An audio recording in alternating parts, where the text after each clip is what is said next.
sa kanto na sa may tindahan, mga kaibigan po natin. Ayan. Ayan, mga kaibigan po natin dito sa Bakawan. So malapit na po kasi yung Pasko. Ayan, kasi nakikita po nila na nagba-vlog ako. So ito po yung kaibigan ko laging nakaantabay sa akin. Ayan, si Atod. Ayan. Ayan. Ayan.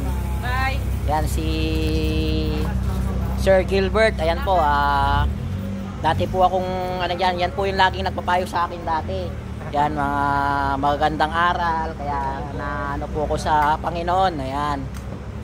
Dahil nga po nagsaya po, may kasayaan po ngayon. Ayan. Ayan, ayan po, dyan po yan sa kanto. Ayan. Itong kaibigan ko dahil nga kasi lagi na lang siyang naglalakad sa trabaho niya. So nakabili na po siya ng Speedo na bike. Ayan. Dahil sa pagsisikap, ayan, nakabili po siya ng bike. Ayan. Ganyan lang po mga ka-divers, mga boss, mga madam, kailangan lang po natin magsikap sa buhay para makuha po natin kahit konti lang yung mga gusto nating abutin at bibigyan tayo ng biyaya ng Panginoon. Ayan. Ayan po, mga kasama natin dyan sa Bakawan. Ayan. So, shout out po sa mga lahat ng nanonood. Pagpalain po tayo ng Panginoon. Huwag lang po natin kakalimutan na tumawag sa Kanya. Ayan.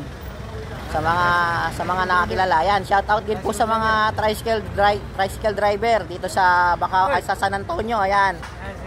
Nandyan po si Rachel. Ayan. Nandyan po siya. Ayan. Ayan, dito po, lagi pong masaya dito, lagi pong maraming tao dito. Ayan, Ayan, kasi nadaan po ako dito, pumasok po ako sa bahay. So sabi po ng mga kaibigan ko, tinatagay nila ako, kaso hindi po talaga ako nagiinom dahil matagal na po akong kasi nagbagong buhay na po ako. Ayan. Ayan, maraming salamat po sa lahat at magbuhay po tayong lahat. Ayan.